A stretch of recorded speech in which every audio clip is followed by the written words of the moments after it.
Thanks for spending a few minutes, Mark, to chat in this latest video blog.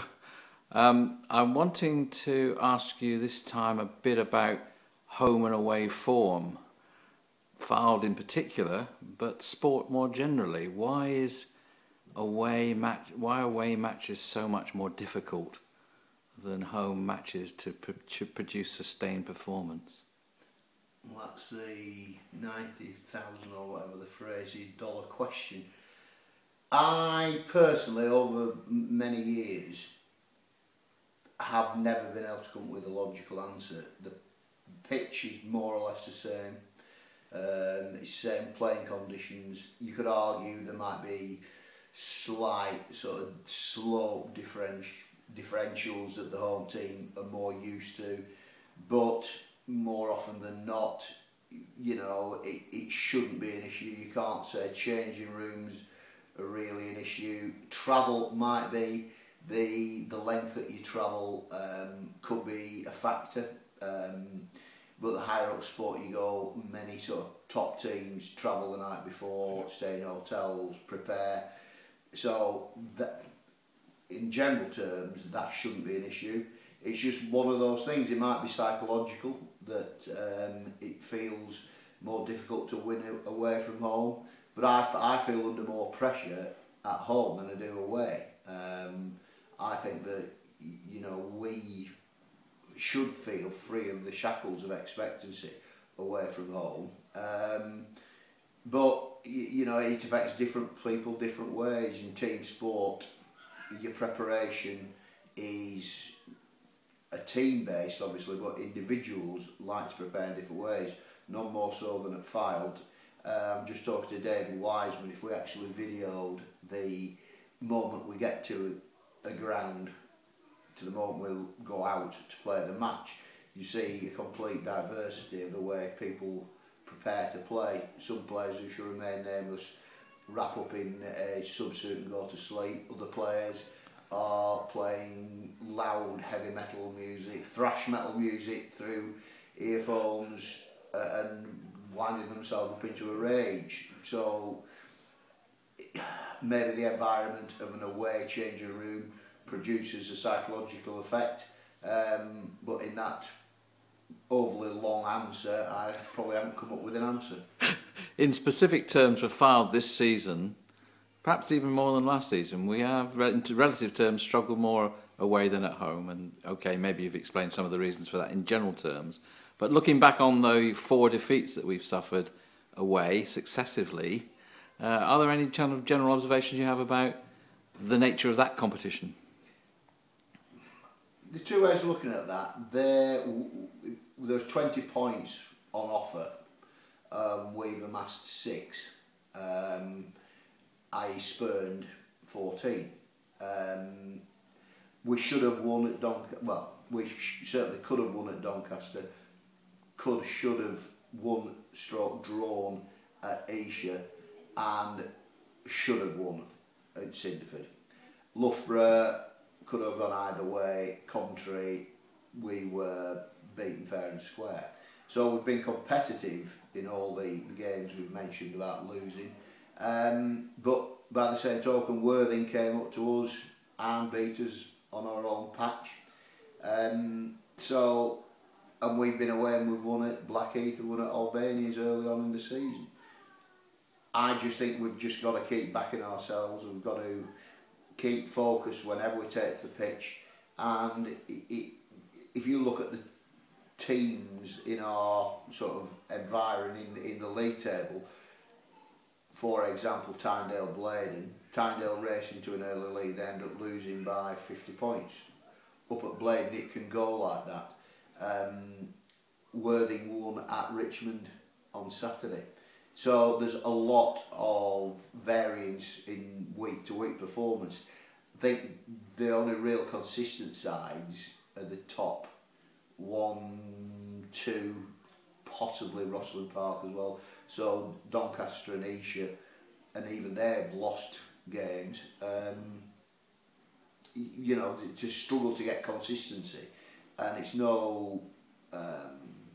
And Coventry are actually coming now into form. But it's no sort of coincidence, I don't think, that they're the ones with the biggest budgets. Indeed, indeed. Okay, if we can change tack somewhat for a quite different area, and that is to do with the health of Northwest Rugby. In league terms, in structural terms, we're not faring too well. Fylde are the only team at level 3.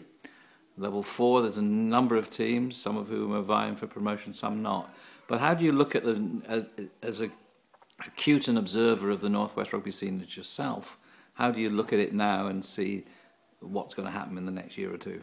Well, if we take the Northwest as starting at the Scottish border, Carlisle, for want of a better starting point, working down through Cumbria, there are no Cumbrian sides in the National League. I think the top Cumbrian sides, you're looking at probably around Wigton, Penrith, Kendal, Kirkby Lonsdale are all out of the national reckoning.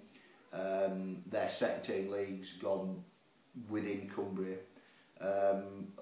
The better players seem to be travelling from Cumbria either to play in Northumberland, the Tynedale Blade, nor play indeed with us or Lancashire sides. You then move further down within the Northwest. As you said, there is a healthy group in North 2 or National League 2 North. There's nothing in the Championship clearly. There's Sale, who've had a better season in the Premiership, and there's ourselves who are sort of mid-table in National 1.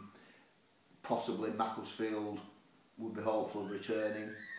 You look at the league below, National 2 North, Rosendale, Sale FC could well get promoted. So you could say at level 4, 5, the Northwest is reasonably healthy in terms of players, clubs coming through. But I just think that we need a Championship club in the Northwest. I've thought this as long as I've been coaching. The Northwest needs a Premiership team, it needs a Championship team. If you look at the Northeast, you've got Newcastle, which is a Premiership team. You've got Leeds, Rotherham and potentially Doncaster, which is a Championship team. And then if you just slide further down south, you've got Leicester and Northampton that are Premiership. So the east side is very well balanced. In terms of a pyramid, the east side of the country is almost, that's how you design it. You probably want a Premiership side in Yorkshire, but given that Newcastle, Northampton, Leicester, it's down that east M1 corridor. Whereas from the effectively Scottish border, you've got Sale, and then there's nothing on the East Midlands side. You've got to go right down, right down, right down until suddenly you hit London. So there's nothing East Midlands up. Sorry, West Midlands up. The West Midlands side, sorry, I got my geography wrong there. But we've got to strive in the Northwest to keep our better players here playing at Sale, but we need that Championship level club to really stop the drift away or across the Pennines. That's a big ask, and I know you've done more than your share to try and bring quality Lancashire players back into Lancashire from other divisions and other clubs and so on. I guess that it will still be a hope that you will maintain that in the next few years as far as Fylde's concerned.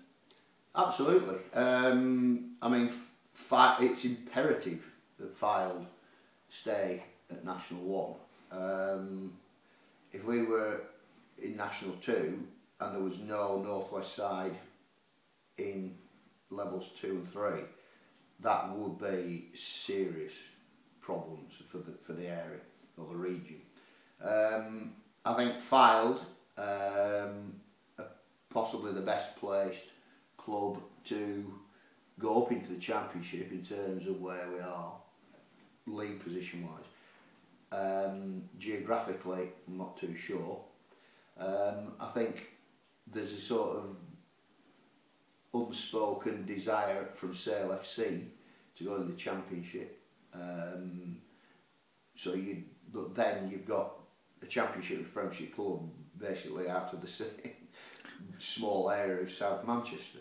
So I do think that as a region we do need to have a team at that level. I'll do all I can to bring in, the better players I can to Fylde and retain a strong senior Lancashire team. But as I say, our resources are small compared to other teams in the top three financially. And also, what was interesting is that we are, and I've said this all along, there was only 2 players got on the bus at the starting point at Fylde on Saturday. Now that was an anomaly, but nonetheless, it just shows that the local for Fylde is actually the area I just described, from Cumbria down into Cheshire, into North Wales, across the border into Yorkshire. So we're servicing the need of the North West by the level we're at. But you'd argue you probably need 2 teams at that level. But then you get into a bartering war in terms of what you're playing players between, for sake of argument, Fylde and Macclesfield. So there are a whole host of arguments one way or the other, but just purely from the North-West point of view, taking party politics or club politics out of it, there is a desperate need for more teams playing at National League level. Thank you very much indeed. That's a very pertinent way to end this interview. Thanks very much.